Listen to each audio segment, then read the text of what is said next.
सो hello guys, आज हमें जाना था मंदिर। तो आज हम जा रहे हैं छपकोली महादेव, शामेश्वर महादेव मंदिर। तो आपको लेकर चलते हैं बाबा के दर पर। गाइस मिलते हैं आपसे रास्ते में। So hello guys, welcome back to another blog. स्वागत करते हैं आपका अपना चैनल अंकित ये लोग में। तो अभी हम जा रहे हैं बाबा जी के दर्शन करने के लिए। तो हमने बाइक उठाई और बाइक लेकर हम चल दिए मंदिर की ओर। मंदिर है हमारे घर से काफ़ी दूर, इसलिए हम टाइम से ही मंदिर की तरफ निकल लिए।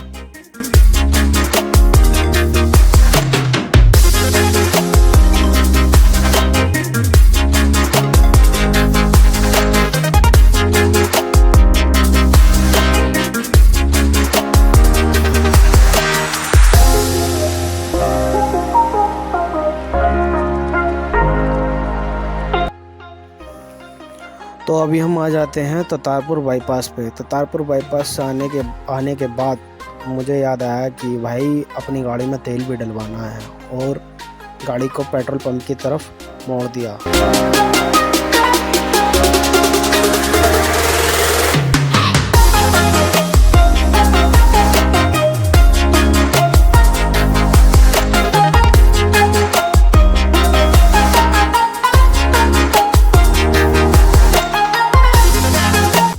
पेट्रोल पंप पर पहुंचकर मैंने यहाँ आकर देखा तो पेट्रोल पंप खाली पड़ा था, और मैंने अपनी गाड़ी साइड लगाई। भैया से बोला, भैया पेट्रोल डाल दीजिए। भैया ने पेट्रोल डाल दिया। पेट्रोल डालने के बाद ये जो आपको सामने दिख रहा है, ये है दिल्ली लखनऊ एक्सप्रेसवे। ये न्यू वाला एक्सप्रेसवे है। इस एक्सप्रेसवे के नीचे से होते हुए मुझे अभी जाना था ततारपुर की ओर, ततारपुर गाँव की ओर। ततारपुर गाँव के लिए मुझे यहाँ से आगे लेफ़्ट लेना होगा।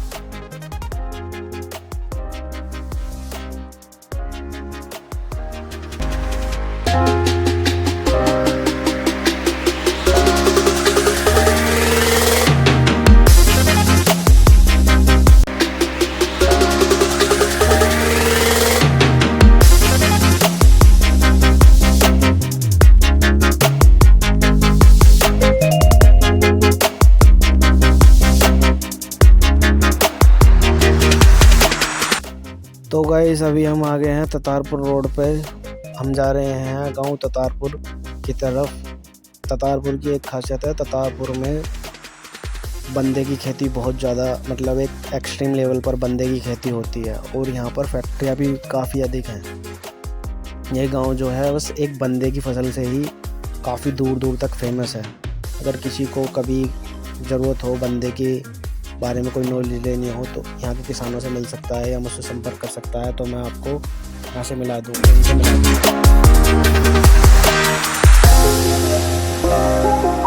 भैया हम ततारपुर गाँव में होकर हम चल दिए सीतादेई की तरफ। सीतादेई से आगे हमें जाना है लालपुर। लालपुर में को होकर हमें जाना है छपकोली।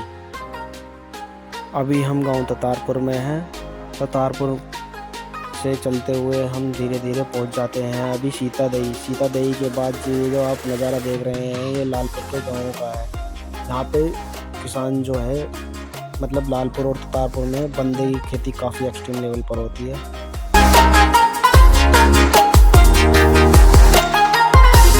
तो जो भाई गाँव ततारपुर और लालपुर से हो, वीडियो में कमेंट करना ना भूलें। आगे की अपडेट के लिए हमारे साथ जुड़े रहें। हम पहुंच जाते हैं लालपुर गांव के अंदर। लालपुर गांव एक अच्छा गांव है।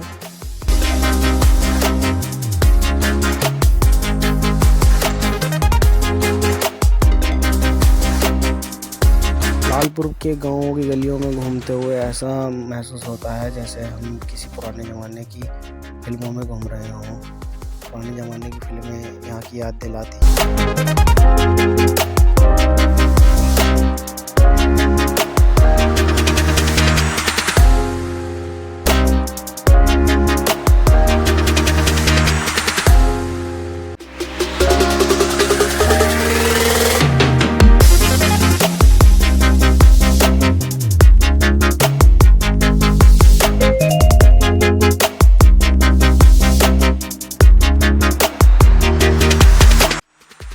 लालपुर गांव इतना बढ़िया गांव है। यहाँ के लोगों ने अपने घर में मॉल जैसी बिल्डिंग बना रखी है। अभी मैं आपको एक जगह दिखाता हूँ, बिल्कुल आपको बाहर से देखने में इसे ऐसा महसूस होगा जैसे कि ये मॉल हो।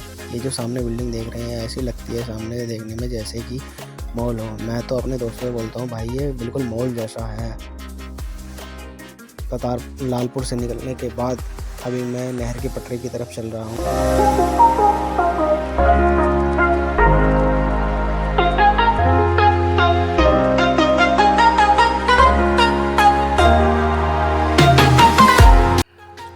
सो फाइनली दोस्तों हम आ जाते हैं नहर की पटरी पर। नहर की पटरी से मंदिर का रास्ता रह जाता है मात्र 5 मिनट का। आप मेरे साथ जुड़े रहिए, मैं आपको जल्दी ही मंदिर के दर्शन कराता हूँ और अपने भोलेनाथ के दर्शन कराता हूँ आपको। जब तक आप कमेंट बॉक्स में हर हर महादेव के जयकारे लगाइए और बोलिए शामेश्वर महादेव की जय। सामने जो ये मंदिर नज़र आ रहा है ये वही मंदिर है जहाँ से मैंने अपनी शुरुआत की थी।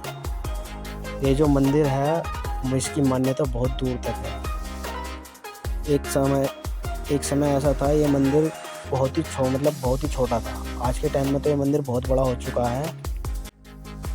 भैया हम आ जाते हैं मंदिर और बाइक लगाते हैं स्टैंड पर बाइक लगाने के बाद हम चल देते हैं भोले बाबा का अभिषेक करने के लिए, लोटा लेने के बाद मैं आता हूँ नल की तरफ। यहाँ एक अंकल जी पानी खींच रहे थे तो मैंने वहाँ से अपना लोटा भरा और लोटा में जल लेने के बाद मैं प्रभु के दर्शन करने के लिए चल दिया। प्रभु के दर्शन करने से पहले मुझे दर्शन करने थे श्री गणेश के। गणेश जी के दर्शन सबसे पहले हमने गणेश जी के दर्शन किए। गणेश जी के दर्शन करने के बाद मैंने अपने प्रभु श्री राम के भक्त हनुमान जी के दर्शन किए। हनुमान जी के दर्शन करने के बाद ये जो आप सामने देख रहे हैं ये मेरे प्रभु हैं श्री शामेश्वर महादेव। इनकी एक कहानी मैं आपको एक दूसरे ब्लॉग में बताऊंगा। मतलब ये जो पैलेस है ना, ये पैलेस एक ऐसा पैलेस है यहाँ पर आने के बाद आपको बहुत ही ज़्यादा शांति महसूस होगी। कुछ मिलेगा तो है नहीं पर आपको शांति बहुत महसूस होगी।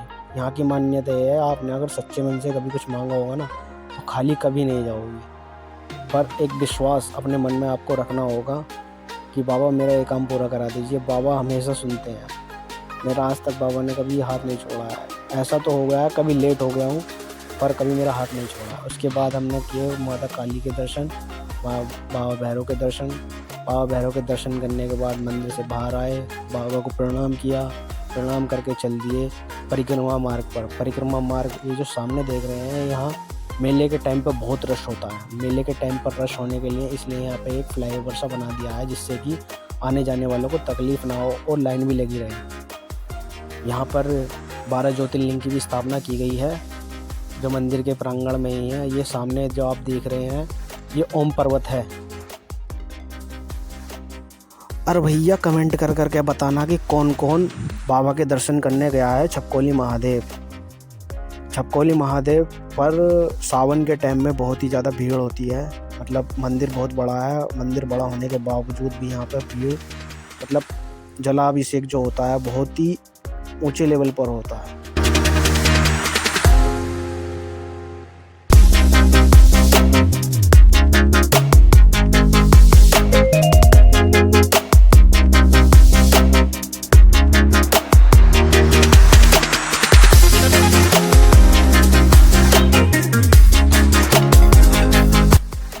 भैया बाबा के दर्शन करने के बाद अभी हम आते हैं बाबा के एक महान भक्त हुए थे जगत गुरु शंकराचार्य। तो उनकी समाधि मंदिर के जस्ट पीछे बनी हुई है। आकर हमने बाबा को प्रणाम किया, बाबा से आज्ञा ली और चले हम घर मतलब परिक्रमा मार्ग की ओर। परिक्रमा मार्ग में ही लक्कड़ बाबा जी की भी मूर्ति रखी हुई है, उन्हें प्रणाम किया। प्रणाम करके फिर से हम परिक्रमा मार्ग की ओर आगे की तरफ चले। ये सामने देख रहे हैं आपको ये धर्मशाला बननी है।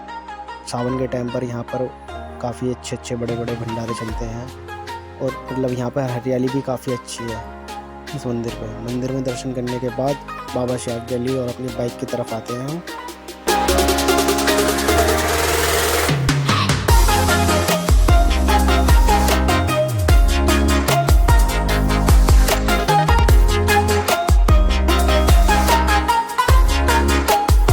बाबा जी को प्रणाम किया, जाने की आज्ञा ली और बाबा जी से कामना की कि बाबा जी जल्दी जल्दी अपने द्वार पर बुलाना और जो कोई गलती हो उसे क्षमा करना, और जैसे ही कृपा हमारे पे बना रखी है ऐसी कृपा सभी पे बरसाना, और जल्दी से अपने धाम पे दर्शन करने के लिए बुलाते रहना। चलते हैं हम घर की तरफ। मैंने अपनी बाइक में हमारी किक और किक मारने के बाद मैं चल दिया घर की तरफ।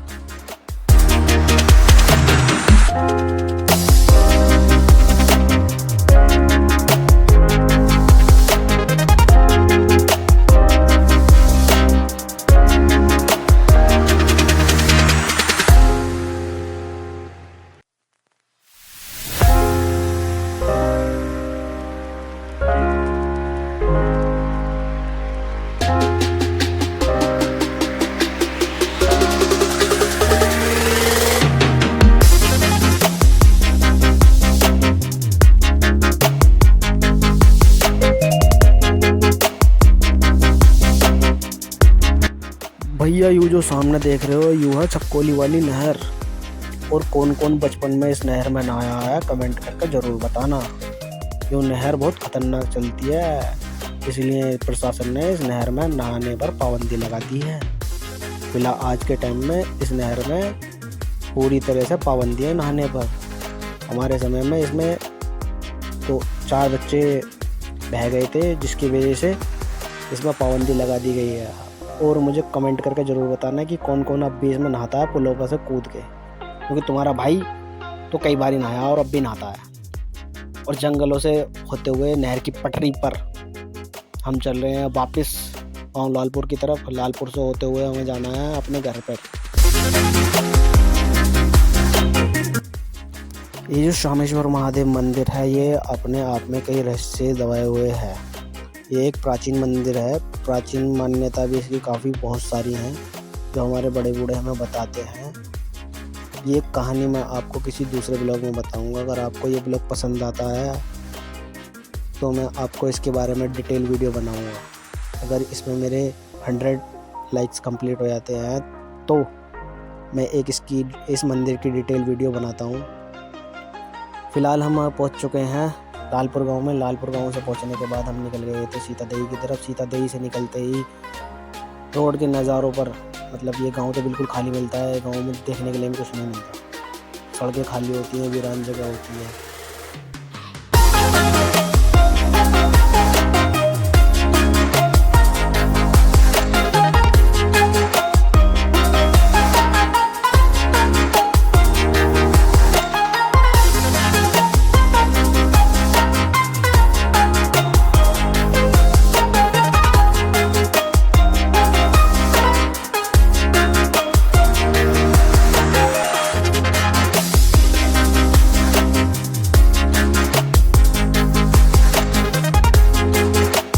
तो फाइनली गाइस वापसी में हम गांव ततारपुर के में पहुंच गए हैं। सामने जो खेत देख रहे हैं बंदे के खेत है। बंदे के यहाँ पर खेती बहुत एक्सट्रीम लेवल पर होती है।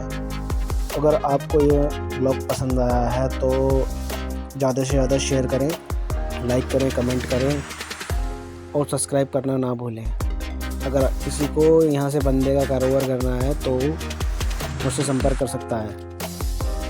तो जल्दी मिलते हैं आपसे एक नए ब्लॉग में। जब तक के लिए आप बेल आइकन दबाएं और आने वाले ब्लॉगों की अपडेट पाते रहें। धन्यवाद।